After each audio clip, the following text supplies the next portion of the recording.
No one can blame you for walking away. Too much rejection, nah. No love injection, nah. Life can be easy. It's not always swell. Don't tell me truth hurts you, girl.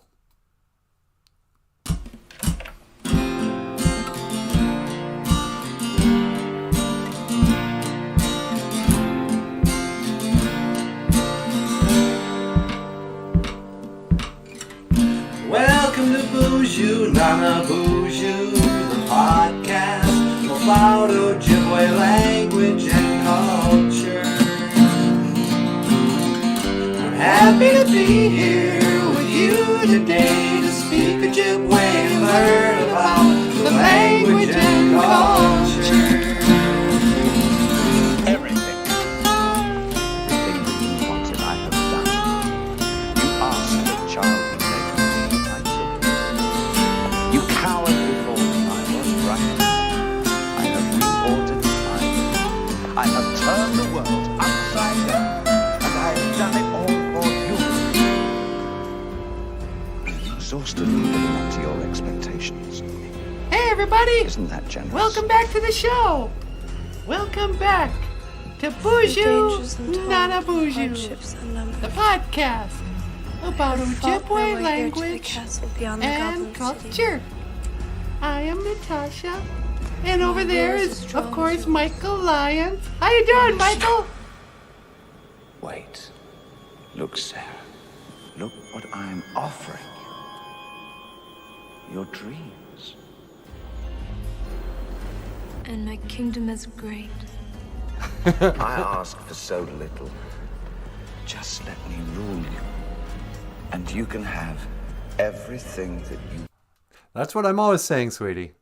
Don't stop it. Just let me rule you, and you can have everything you want.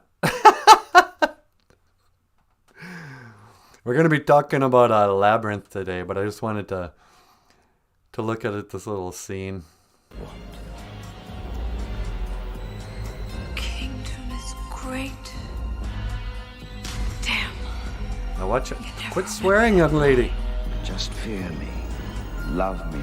Do as I say, and I will be your slave.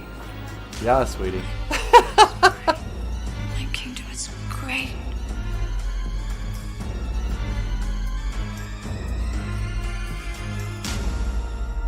You have no power over me. Now watch how sad David Bowie looks. You have no power over me.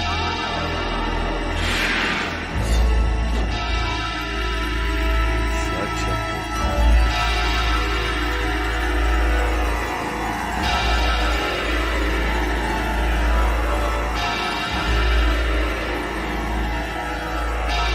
I think somebody needs to pluck Jennifer Connelly's eyebrows. No, she's cute. No one can blame you for watching Labyrinth. And David Bowie turns into an owl. That's cooler than being a vampire. Yeah, it is. Okay, BOOZHOO. And welcome to BOOZHOO NANABOOZHOO. My name is NANABOOZHOO. Over here is the lovely and talented Natasha. BOOZHOO, Gakina, Awia. Hello, everybody. Over here is Michael Lyons. Hey, everyone. Welcome to the show. And today, we're going to talk about a story. I don't know how this is going to work. I'll probably get... other YouTube channels have clips. I don't know why we can't show clips of movies. But we always get kind of an intimidating not a copyright strike, but kind of a copyright notice or something every time we use, but who cares? So Labyrinth was a movie made in the 1980s. I say that like it's something historical. Oh, by now it almost is. In 1986, I think. I think so. David Bowie and Jim Henson came out with a movie called Labyrinth. And this is a signed poster by Jim Henson himself. Look at that, sweetie. Oh, cool. Yeah. If you care about that kind of stuff. Yeah, I guess I don't, but. Labyrinth is a story of a little girl who became a princess. Really? No, not really. But at some point, David Bowie took her to an Eyes Wide Shut party. I don't know what that was about. But Labyrinth is a story of... I think what Labyrinth is really about, sweetie, is... it's a Dabaji Moen that kind of talks about what it's like when you get to that age. Remember when you got to be about, I don't know, 12 or something, 11 or 12, and you put away all your toys and you kind of grew up? Yeah. Wait a minute. What? Well, I still have some toys. You still have toys? Well, I still have stuffed animals and puppets and that. They're so childish. Shut up. What do you think we do here? All right. Well, apparently normal people, they get to an age, and actually this happened to me too. I remember there was a day when I was like 11 or something. Went down to my room, pulled out my toys. I had a box of action figures or whatever under the bed. And picked them up, and I was going to, go play with them. And I just went, what am I doing? I'm bored. I just, like overnight, went, I can't play with these guys anymore. And I feel self-conscious pretending if anybody can see me. What do you mean, pretending? Like play fighting or whatever. Just all of a sudden, there comes a time when you get to an age where you kind of give up being a kid. And in Labyrinth, Jennifer Connelly's at that age where she's still dressing up like a fairy princess or whatever and having make-believe adventures and creating stories in that. And her mother calls her wicked stepmother, calls her in to babysit her little baby brother, so her parents can go out and, drink or something. And she's just kind of, the baby's crying and she's all upset, and she goes, oh, Goblin King, please take my brother away. And just like that, the baby stops crying. Bowie shows up, and she's like, oh, wow, David Bowie, I love your music. And he goes, no, never mind that. I'm the Goblin King. This time I'm going by the name Jareth. And she was like, oh, no, I'll call you Ziggy Stardust. And he was like, no, she didn't. No, but so Goblin King shows up, says, I took your baby to the center of the labyrinth, the center of the maze.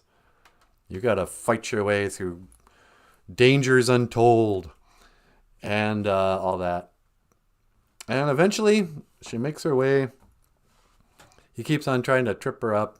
They sing some song, or he sings some songs and dances around. And then in the end, she says, hey, you know what? I read this in a book. And you kind of realize, and I think a lot of people, they miss this. The whole thing just never happened. It was all in her imagination.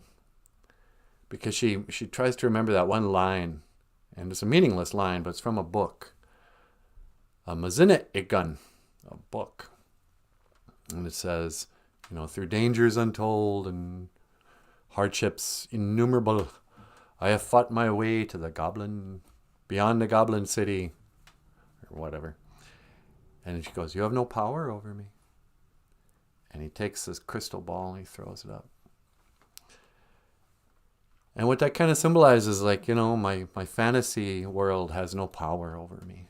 And she wakes up and she's back in her house and the baby's there and everything. And she feels a little bad. She's like, from time to time, I want to live in the fantasy world. It's all really, what kids are doing when they're playing make-believe, they're writing stories. Yeah, huh? Debajimoen is a story. It's a fantasy. And, we have another word that's kind of relevant to this. Goshkozi. To wake up. Or onish. Wait, what am I saying? To get up. Okay, wait. Goshkozi is to wake up. Here we go. Goshkozi, wake up. You've been asleep. Niba is to sleep. Goshkozi is to wake up. And it's weird because when we sleep, we have little stories that go on in our heads. We're always creating stories, even in our dreams. Goshkozi is when you wake up from sleep. Another good Ojibwe phrase. Onishka. Onishka, get up, kids. Onishka. Or it's getting late and you got to tell your kids to go to bed. Go wishimo. Go to bed now. Oh, but Father, we want you to teach us, to tell us a bedtime story. Is that your English accent? Yeah. That's what the image, if I ever had kids. Yeah. With me? Yeah, let's say we had kids. I imagine they would be something kind of like the children in like Mary Poppins. Some little English school kids. Or The Sound of Music. And I'd say, no, you get no story. Go wishamo. Go to bed now. No, please, Father. We want to hear the story about David Bowie. No, you'll get no story. Go to bed now. Nah. Go wishamo. Onishka is to get up. Onishka! Get up! Now I can't remember the words. Neither can I. Get up and get your grammar out of here. There you go. Onishka and get your grammar out of here. Get up. Everybody's going to move their feet. Get down. Everybody's going to leave their seat. And this is the story of Labyrinth. This is the Debajimoen of Labyrinth. A movie I never quite got over. Yeah. So much of this show is sort of we're not a spin-off of Labyrinth, but it was inspirational to have Jim Henson and David Bowie join forces and create something with Muppets and music and Eyes Wide Shut parties. You want to explain that? Oh yeah. There's one scene in there where it's the scene with As the World Falls Down. As the world falls down. Where Hoggle, the little ugly dwarf guy, gives Jennifer Connelly a poison peach or something to eat, and she has a vision. She has an acid trip or something, and she ends up in some crazy mirrored place where everyone's wearing masks, and David Bowie's dressed like something, and she's dressed like a princess, and they're dancing in the beautiful ball, and it's kind of a loving, there's a lot of romantic terms in that song. Yeah. Which makes me very uncomfortable. Why? Because he was like 35 at the time and she was 14. Not on my watch, Mr. Bowie. You keep your hands off that girl. But it was the 80s. We didn't think it in those terms. But nowadays, I'm like, ugh, gross. No one can blame you. Not even the BOOZHOO crew, sweetie. Oh, is the BOOZHOO crew here? Yeah, some of them. Wally Bear's here. Hey, BOOZHOO, Wally Bear. What's going on, Niji? Weesonee is here. BOOZHOO, Weesonee. BOOZHOO. Gwen Carly. Gwen Carly. Is Ruby here? Yep, Ruby's here. BOOZHOO, Ruby. BOOZHOO, Ruby. And a creative person can never give up being an imaginative being, like a magical child, says Ruby Ruby. That's what I'm talking about. Creative people, you maintain some of that, not some of you, maintain all of it. You don't give it up. Life has a way of making people uncreative, I think. You get self-conscious. This is what happens. You start to develop, you enter puberty or something. You get zits, and your body grows at different, your legs get longer than the rest of your body. And then you're tripping, you become very awkward and self-conscious. And then you become self-critical. You're not just entertaining yourself and being creative. Now you're judging yourself, comparing yourself to other things. And people quit being creative. They don't want to sing out loud. They don't want to compare themselves to somebody else. You don't want to play. You don't want to do little voices. I'm too shy to do voices. Yeah, I noticed that about you. Me too. And yeah. So I always kind of related to that movie in a couple of levels. Because I know what it's like to be like secretly still, like I still played with action figures and stuffed animals kind of secretly until I was maybe 14, 15. Really? Yeah. Like I was already dating and then going home and playing with my Spider-Man action figure. And the reason I remember this, my mom had my little brother when I was 14. And the day I found out she was pregnant, how'd that work? Like I was working and earning money and summer jobs and stuff so I could raise money. But then I would go and order toys from the back of the comic books. Yeah. And I remember I must have been 13 years old. And I ordered a Spider-Man and the Spider-Man car. Yeah, that's right. Spider-Man is a car. If you read the old comics, it's like a beach dune buggy with the Spider-Man colors and everything. Well, I ordered those and they came in the mail on the same day. I was like, hey, cool. I got my Spider-Man doll and his little car I can play around with on the floor. And later on tonight, be talking to my girlfriend on the phone. It's a very confusing time. Yeah. But then you get to an age, you start all over again. We just quit apologizing. Yeah, that's right. Those are my Kiss action figures. I play with them all the time. You got a problem? Say it to my face. But today, on this Nijo Gija Good, sweetie, on the second day. Hey, it's Dig If You Will a Picture Day. All right. Dig If You Will a Picture. Nijo Gija Good. Nijo Gija Good is the second day in Ojibwe. And Ruby says, try to bear in mind he was playing a part in the movie and it wasn't real life. Oh, Bowie? Yeah. I don't know. I don't want to speak ill of the dead, but I do kind of want to spread some celebrity gossip. Spread away. So, yeah, I love David Bowie. But a book came out a couple years ago with a lady. It was called something like Confessions of a Rock Star Groupie or something.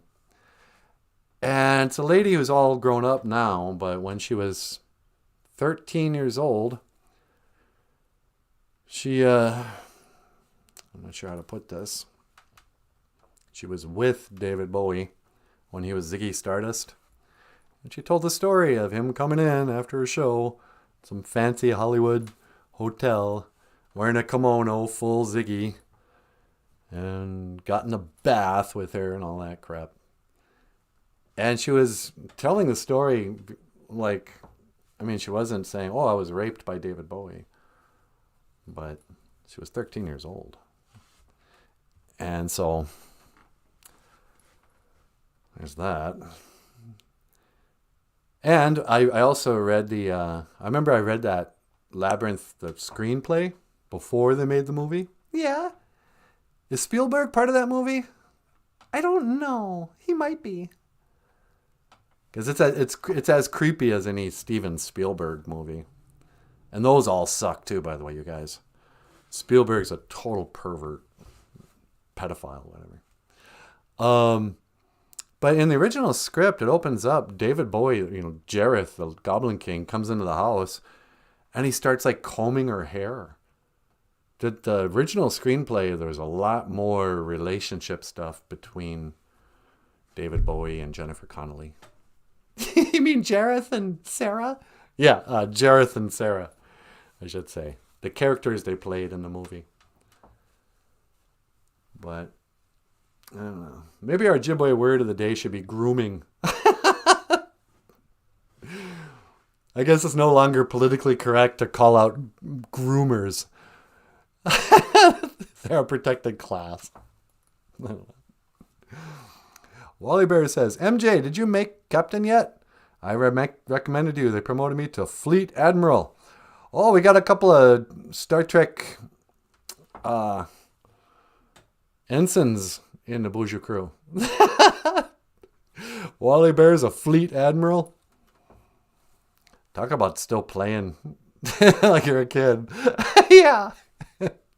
I bet you Wally Bear owns a lightsaber. Like one of those plastic things that kind of shoots up and you can turn on the little light like it's a switch.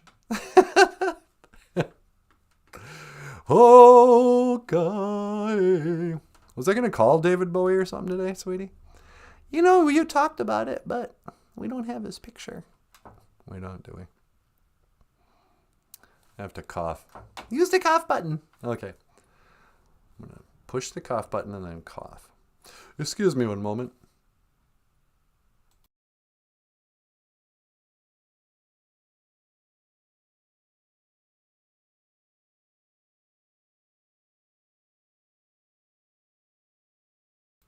And we're back. The cough button. You play a dangerous game when you start playing around with that button. I know, because we'll forget to turn it back on. Yeah. Hey, friendship time's back, sweetie. No way, BOOZHOO, friendship time. How you doing? Friendship says, sometimes I forget I'm 35 too. Yeah.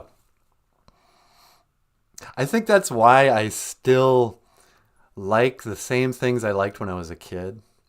Like I remember when I went to the KISS convention in 1994, 96, something like that. KISS Unplugged convention down in the cities. Me and old, they go down there with Chuck Klosterman? I think you did. Anybody knows Chuck Klosterman?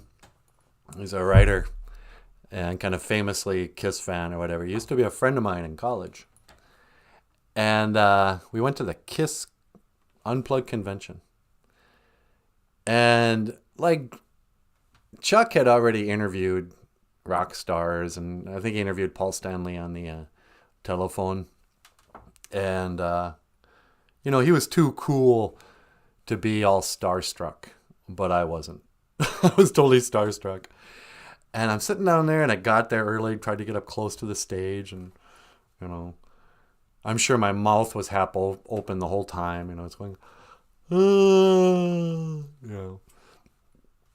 But there's during the Q&A, the question and answer period, they're taking questions, And one guy asked a question, and Paul Stanley starts answering. He goes, there are two kinds of KISS fans. There's the casual KISS fan. He buys the album and whatever. But then there's the hardcore KISS fan. The person who has to have everything that KISS comes out with. And then he looked at me and he goes, that's like you, huh? Just kind of making a comment. And I looked up to him and I smiled and I was like, yeah. And at that moment, at the time I was in my 20s or 30s or something. But I felt like I was 11 years old again. And that my lunchbox was talking to me. Yeah, it's like Paul Stanley made you feel like you were a kid again. Exactly. I felt like the same way I felt when I first became a huge Kiss fan. I was like, yeah, you know. And so I like to watch, you know, Labyrinth and Kiss videos. You know, most of the time, like I threw out all my records years ago, and I never play CDs. But I might as well have just kept my record player, because I'm still listening to the same albums on YouTube that I owned in the 80s. So, well, time to put on double platinum or whatever.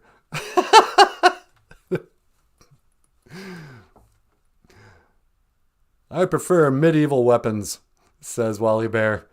He doesn't have a lightsaber. He's got a broadsword. He's got a double-sided battle axe. Double-sided battle axe. Hey, don't talk about Wally Bear's old lady that way. No, I wouldn't say that.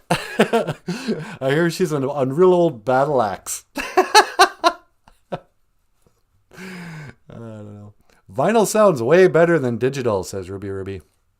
Yeah, I always heard that. And it probably is with new records.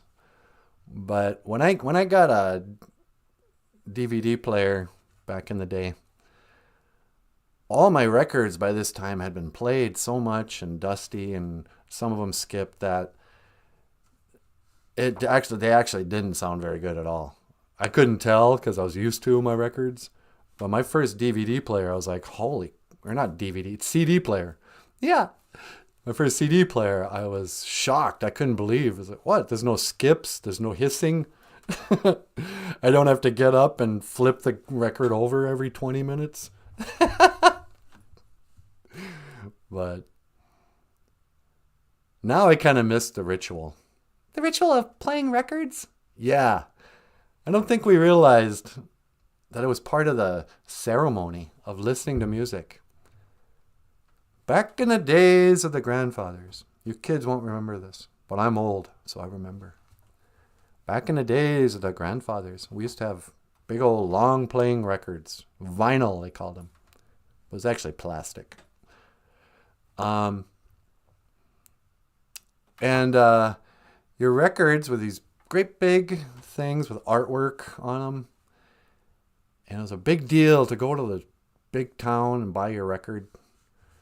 Get it home, take off the cellophane, whatever, the plastic on the outside. You'd pull it out of the sleeve, put one side on, move your diamond needle record thing, and listen to a whole album, both sides in one sitting, reading the lyrics. You might invite one of your friends over, your brother or something. I remember the first time my brother and I listened to Pink Floyd, The Wall. Oh, yeah. I didn't even like it. It was too weird for me. You know, I was into Kiss and Elvis Presley. But my brother introduced me to Pink Floyd. But I still remember it. It was like an event to listen. I can't believe we had the attention span to listen to, 40 minutes of music. But then the CDs came in, and they got smaller. Then eventually the internet came in, and they went away altogether. Now you watch your music. And that's not the same at all. I don't want to watch those guys anymore. Yeah, it kind of ruins the song when you actually see Billy Joel singing it. It's like, ugh. I don't think I need to see my my high school speech coach singing songs. He does look like Stewart, doesn't he? Yeah. But, yeah, bygone era, no records. You know what record I used to have? Fly By Night. Yep. Fly by night away from here. I don't know if I should play Fly By Night right now, or if I should, Did you want to get up here? I could. Why don't you play Fly By Night and we'll think about it. All right. Here's a song that Michael plays guitar on, and I sing. It's by a band called Rush. It's called Fly by night.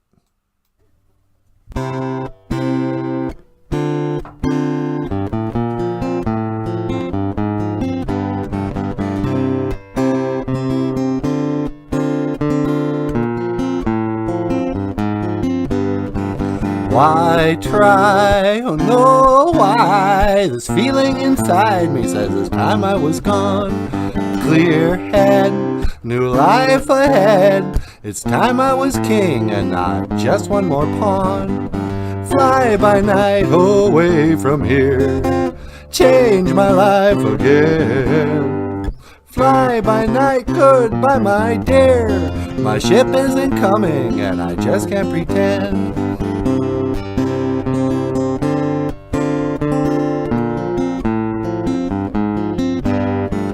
Moonrise, thoughtful eyes, staring back at me from the window beside. No fright or hindsight, leaving behind that empty feeling inside. Fly by night away from here, change my life again. Fly by night, goodbye my dear. My ship isn't coming and I just can't pretend.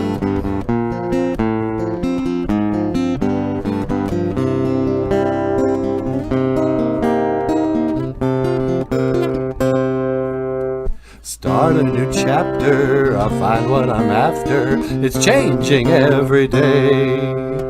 Change of the seasons, enough of a reason to want to get away. Quiet and pensive, my thoughts apprehensive, the hours drift away. Leaving my homeland, playing a lone hand, my life begins today.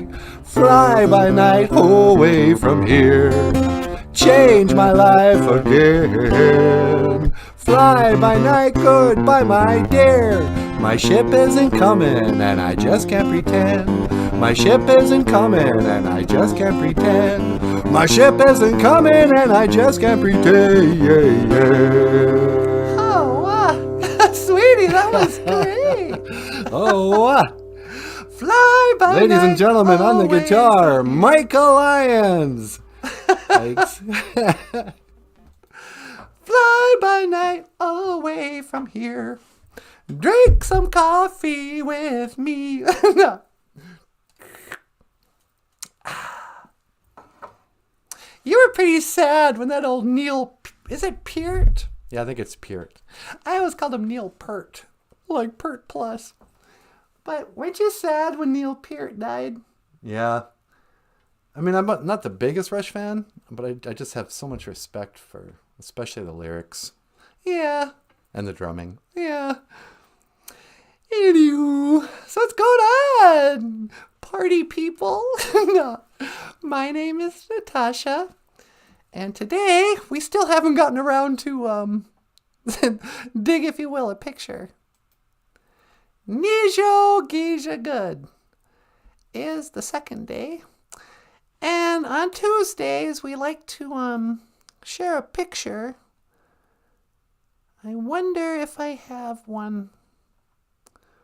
Fly by night away from here. I guess not. Should I talk about the flat earth? You want to talk about how you're a globe denier? I'm a globe denier. What was I listening to recently? They were talking about flat earthers are the one minority that it's totally socially acceptable to just just mock. But I think it's all part of the programming. You know. And I don't even like calling myself a flat earther. Yeah? I'm a globe denier because I'm just saying I reject what people have said. I reject the lunatic ravings, or whatever it's called, of known liars. You know, here's my stance on the ball earth. I believe what my own senses can tell me. My own senses tell me we are not living on a spinning ball, hurling through what they describe as outer space. There's no reason why I should think that other than because liars have said that. NASA. Hollywood. People act like, oh no, it's just common sense that we're on a spinning basketball-type rock, floating in infinite nothingness. That's obvious. Everyone knows that. No. Everyone's been told that by people who said they flew to the moon, and landed on the moon. Nope, didn't do that. And I got no reason to think the outer space is real. Oh no, that's Einstein. The theory of relativity. Nah, forget it. But being a so-called flat earther, it's worse. I was listening to, I think it was Owen Benjamin. He was saying, you can be gay and still work with children. If you come out and you say, I believe that being gay is love, everyone has to go, okay, that's great. That's your opinion. Right on. Here, why don't you take care of my children? But if I were to come out and say, yeah, I don't believe that we live on a spinning ball, and I don't believe Earth, a spinning ball out in outer space, circles a burning sun millions of miles away. I don't believe that. I believe what I can see, that the sky moves around us, and Earth and the sun and the moon float in the sky above us, and they move, not a big spinning ball. You lose your job. You lose friendships. People will mock you to your face. They'll call you crazy, stupid, paranoid. But, compare that to any other group. Somebody says, oh, I believe Jesus was the Son of God and that he died for my sins. Oh, that's reasonable. Yeah, sure. Oh, I don't believe we live on a spinning ball. What, are you crazy? Haven't you don't you know anything about science? It's like, yeah. I know everything that every scientific experiment ever done proves that we do not live on a spinning ball. Michelson Morley. There's been no experiment that proves we live on a spinning ball moving through space. We just get propaganda. Oh no, Einstein said it was gravity. What now? Gravity. Magical force in outer space that pulls rocks into balls. Yeah, that's what's you must be dumb. You must not understand science. Didn't you pay attention to science? And say, yes. I listened to the propaganda my whole childhood. What? I've had 12 years of science education. And I even had what do they call it? I took that one college class in the planetarium. I don't remember what they call it. It's not astrophysics. What, the planetarium? Yeah, I'm trying to think.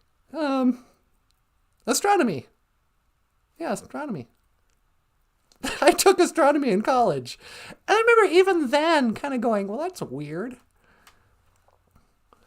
How come there's only one math equation in all of science to determine the distance of a star? That was the first time I kind of went, is it possible they don't know what they're talking about? It's like, how do they know how far away the stars are? Oh, well, here's a algebraic equation. And there's something known as the redshift. That's going to be impossible to understand, but never mind. Just trust us. We figured it out. Yeah, sure you have. La da da. Where is Gwen? And where are the boys in the class? The Admiral Wally Bear is here. It's just the ladies. This is ladies' night. Is it? Yeah. This is just one for the ladies. I'm just here to talk to my sisters about the earth and about propaganda and about how we've all been brainwashed into mocking anybody who would deny the claim that we live on a spinning ball. Because, people get defensive, I think, because it sounds like we're saying you're a liar. And it's not, yeah, they're liars. But most people aren't lying because they think it's true. But the difference is, from our side and their side, is that their side my whole life was trying to tell me something. I'm not interested in telling people, hey, the earth is flat. Water finds its level. Every experiment ever done. Earth is flat. I'm not saying that.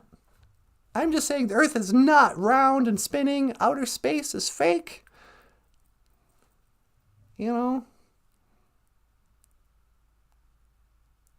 But for some reason, like even truthers, people who say, oh, I don't believe in the mainstream media.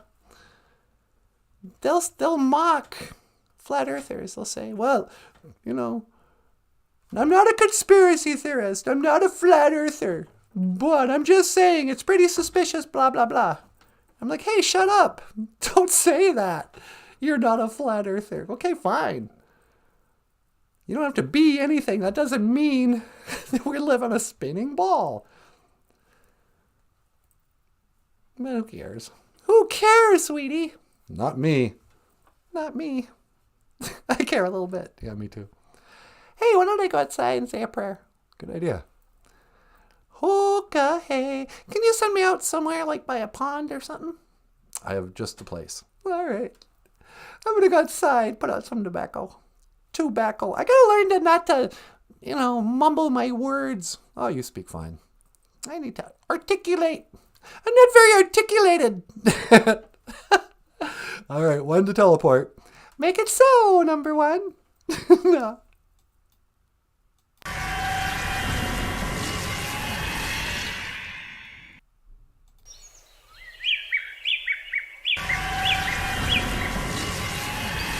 So here we are, drifting on an open sea. Oh, look at that. This is a pretty pond. Bonjour, Benishiyag. Hello, birds. What's going on? Yeah. The birds. I think that was the name of a band. The Yardbirds. The birds.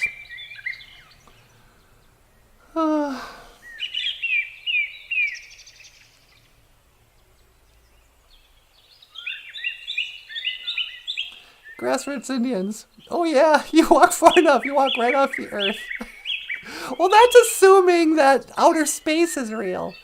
That's what people get wrong. They think, they think the earth is flat and moving around the earth. Like all the other planets are balls spinning, just like Einstein said or whoever. No, there's no outer space. Saying you're a flat earther, it's kind of like, where's the edge of the earth? It's like, where's the edge of a lake? I don't know. I've heard it said that there might be more land on the other side of the ice wall, like Antarctica. I mean, if this is the first time you've been hearing of the flat earth theory, I can't explain it to you. Go research it somewhere. But they say that Antarctica is an ice wall in a perfect circle around what we know as North America, South America, Europe, all that. But they say on the outside of that, there might be more continents, more land that we don't even know about. And that's why they call them extraterrestrials. There might be extra land. And maybe what people say are aliens are actually people who came from the other side of the ice wall. That's just what human beings look like in those countries. I don't know. But, people are so casually like, yeah, I believe in aliens. I think there's life on other planets. Really, why would you think that? How could there not be? What with billions and billions and billions of stars and other galaxies? It's like, yeah, why do you think that? Well, Carl Sagan said it on PBS in the 70s, so it must be true. There's no reason to believe in outer space. You can have faith in it if you want. If you want to believe other so-called scientists.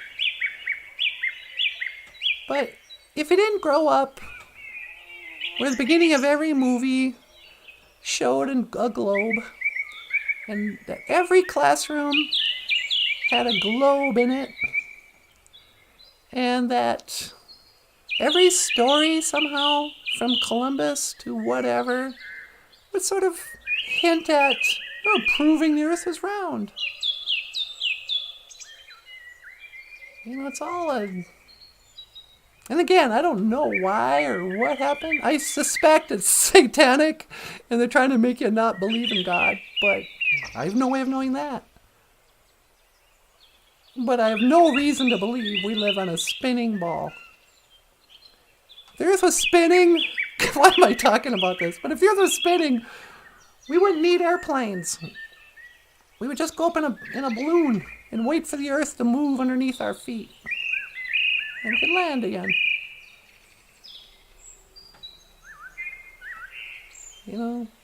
How would a lighthouse possibly work on a curved ball earth? You wouldn't be able to see the lighthouse once you got just so far out. Why would laser technology, torpedo stuff work if the earth was curved? You gotta kind of shut off your brain. Oh yeah, well, a laser beam must curve with the earth. And airplanes must fly and then constantly dip their noses down so they don't just keep going up and up and up as they fly off the round ball earth.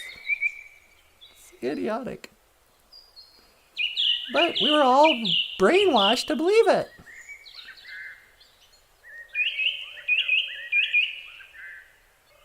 But I've also learned that people don't like being woken up. They want to stay asleep.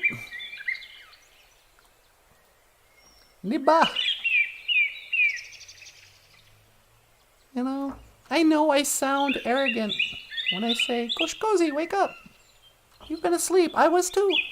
It's okay. But if you still think we live on a spinning ball, then you might as well believe we went to the moon. You might as well believe everything. Believe everything they said. Columbus discovered America. Yeah. What else can you believe? Columbus discovered America. We landed on the moon 6 times 50 years ago. They called Nixon from the moon. The earth is... Oh, the Big Bang's real. You have to believe that if you believe in outer space. Don't tell me you're a Christian if you believe in outer space. How about that? Don't say you believe in the Bible and you believe in outer space. Because that Bible says the sun was built after the earth. On the first day, God said, let there be light. He created light, but he didn't create the sun until the 3rd day. He created the firmament to separate the waters above from the waters below. And Christians will be like, oh, he's talking about the atmosphere. No, they're not.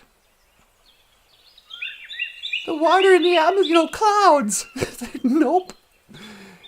That's not what a firmament means. Firm. Something firm is separating the waters above from the waters below. Then he separated the land from the water. Then he made the sun and the moon. But there's a church song. How great thou art, though. How's it go? O Lord my God, when I in awesome wonder consider all thy worlds, the worlds that thou hast made, or something. He's all amazed when he thinks about all the worlds that God has made. Well, as far as we know, he only made one. And he put a dome over it, and there's nothing in the Bible that says when God made the stars. Well, he did. He said he put them in the sky and that they would fall to the ground. That's what your Bible says, Christians. Time to gosh cozy, time to wake up. Oh yeah, it's the sacred word of God. Well, the sacred word of God doesn't talk about Gitchimanadu putting the ball earth into motion, spinning on its axis. None of that. I don't know. Anyway, I was going to pray. Gitchimanadu, I don't know why I'm talking about flat earth stuff so much.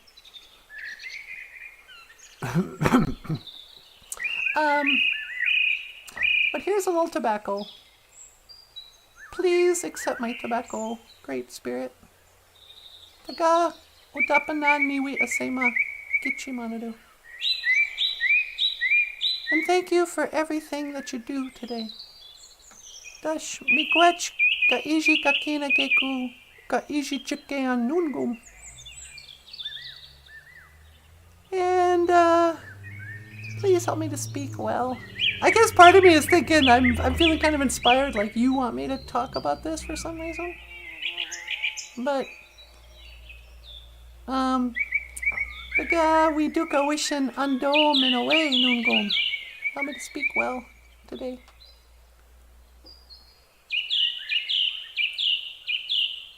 I got a little boost in faith in God when I went flat. Once you go flat earth, you never go back. When I went flat earth, I started believing in, I always believed in God, I guess. I don't know if belief's the right word, but I always prayed and stuff like that. But when I discovered the earth was flat, or at least wasn't a ball, that's when I started believing in Satan. And I went, oh wow. Who could pull off such a trick? Who could deceive everyone so perfectly for so long? And okay, well, who's behind Hollywood and NASA and public education in the history books? And it's all that pyramid again. You just keep going up the pyramid and go, what's on top of the pyramid? Who's the Illuminati's boss? And you go, well, who else could it be? Pleased to meet you. Hope you guess my name. 'Cause what's troubling you is the nature of my game. I was there when Jesus Christ had his moment of doubt and pain. Do. But yeah, that's when I realized that I was living under a spell. And that once I kind of woke up from that dream of believing in a ball earth, and I woke up from the dream that nobody was lying to me, that nobody was actively trying to deceive me. Once I realized that people were trying to deceive you, it's kind of like, you remember you're a little kid and you think that people on the TV can see you? And you're like, oh no, I'm in a towel. I better run real fast in front of the TV and I want the news guy to see me. And you get to there's a couple of moments of awakening when you realize the TV people can't see you, they can't hear you. And you get a little older and you realize, oh, these are people who are just reading. They're not talking, they're reading the news or whatever. And finally, you realize that they don't have to tell you the truth necessarily. And you do kind of go, oh, this is all propaganda. You telling me choosy mothers don't necessarily choose Jif? But how can they say that? It's on TV. You can't lie when you're on TV, remember? No, they can lie if they want.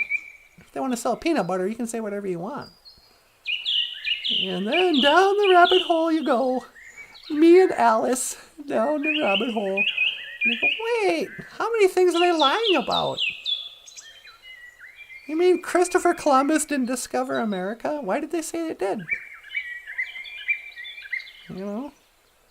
Was Paul Bunyan real or not? Oh, Paul Bunyan's fake, but Goliath in the Bible is real? What happened to all the giants? Was Jesus real? Is it okay to even ask that question? You know? Is Michelle Obama a man? I don't know. I just got the questions. I'm simply asking questions, oh Lord. Nusana wak wing abian. Our Father who art in heaven. These are just deep questions and I've got such a simple mind. Anyway. Hey, we still haven't played Wake and Bake. Let me go back and tell Nanaboozhoo to play Wake and Bake. Boop, boop, boop. Okay, Boozhoo. Oh, hold on a second, sweetie. In Jesus' name, amen. Apenge. What was that? I was going to have you teleport me home, but I hadn't finished my prayer yet. Oh, yeah, okay. Would you mind picking me up? You got it, baby. 1 to teleport. Make it so, number 1. Nah.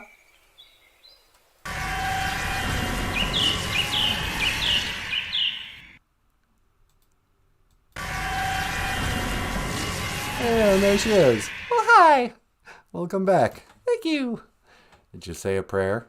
Kinda. I just ranted some more about the flat earth. I don't know why that's on my mind this morning. Yeah, I thought you were all about Labyrinth today. I know, I should have talked about Labyrinth, but I ended up talking about the flat earth. And I didn't want to call it the flat earth anymore. I just want to call it more about globe denial. Denied! I'm a science denier. I deny there's anything scientific about believing in outer space. That's just religious. Religious? Yeah, it's just a religion. Your priests are Neil deGrasse Tyson and whoever, Einstein, or who you think these people were. You read the little sacred books called the science textbook. And you just have faith that somebody smarter than you figured out stuff and they're telling you the nature of reality. But they haven't figured out anything. None of that stuff is scientific. There's no scientific experiment about the Big Bang. There are no scientific gravity experiments. You can't even prove it exists. Oh, look at me. I'm Neil deGrasse Tyson. I'm going to drop a microphone. That's gravity, dummy. Nope. Neil deGrasse Tyson is a liar. Wait and an alcoholic. And he cheats on his wife. If he's married, which I doubt, I don't know. One way or the other, he's probably gay. Hey, wait, hey, way, hey, ho, ho, hey. Hey, you're not supposed to be on that drum. Why not? Ladies aren't supposed to be sitting at the drum. Oh, that's right. I forgot. Oh, please forgive me, culture cops. Oh, by the way, weren't you gonna play Wake and Bake this morning? Yeah. Did you want to send us out with Wake and Bake? Yeah, how about that? Here's a song we're gonna play to say Gigawabaman, to say I'll see ya. This is a song Michael Lyons wrote, the rockstar cartoonist. Oh, I didn't talk about the book either, Michael. Yeah, you want to talk about the book real quick? Yeah, before we end the show, Michael has a book for sale. It's a new book called Ojibwe Words and Phrases. And it's available at Amazon.com. Links are in the description. And basically what it is it's just a listing. It's kind of like the show in a book. Like here are the rules for the double vowel chart. Here's some phrases. Hello, BOOZHOO. My name is Nindijanakaz. Wena BOOZHOO, Undo BOOZHOO NANABOOZHOO. Welcome to BOOZHOO NANABOOZHOO. Come here, undas. You know. And I think it's about 36 pages long or something. There's questions and weather words. What else we got?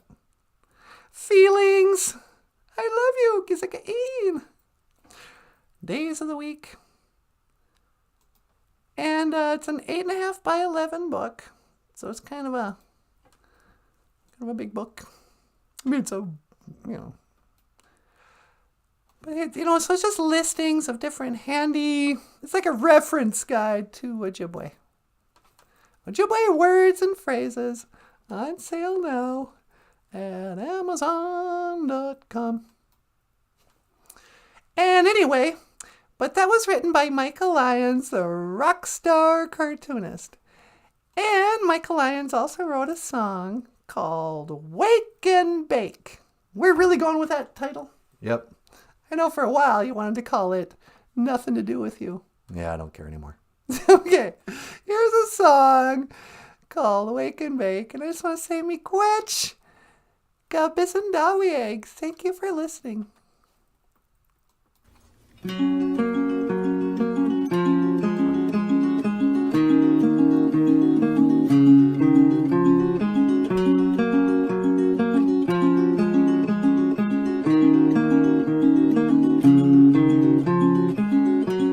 But it's got nothing to do with you.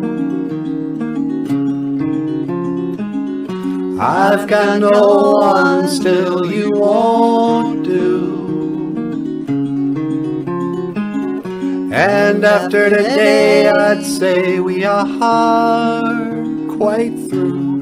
But I know you won't break down, you won't miss a step, you won't be around, you'll never forget it. One day, when I'm old and gray, I might look back and say that these were the golden days. And one day, when I'm old and I'm gray, I might look back and say this was the price I paid.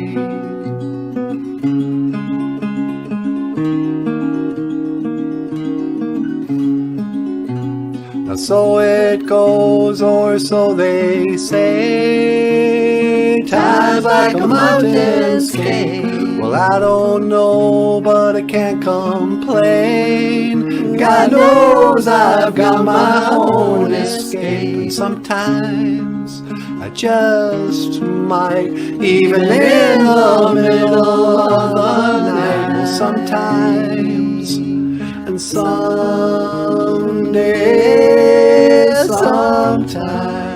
well, I wake and bake.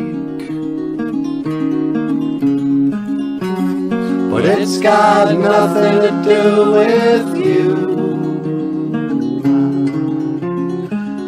I've got no one, still you won't do.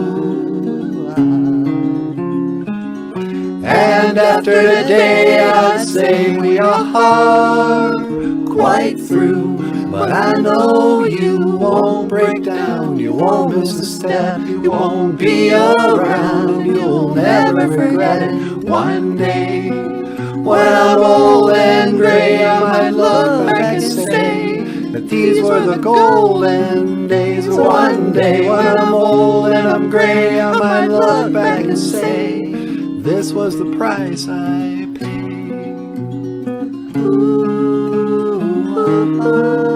Even in the middle of the day, Stephen grins a little, so they say.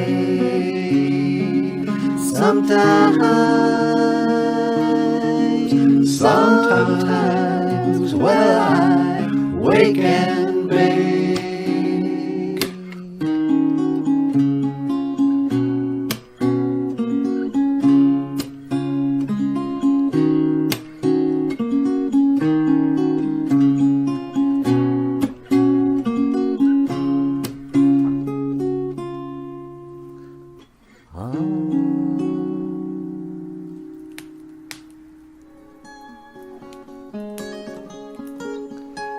Hey everybody, miigwech bizindawieg. Thank you for listening.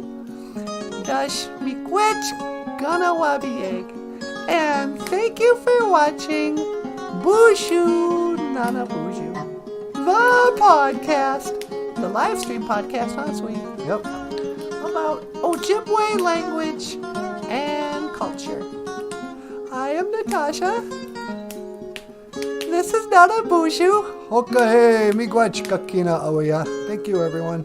This is Michael Lyons. Thanks so much. We'll see you tomorrow. And I will see you again. Gi gawabamin minawa hawa.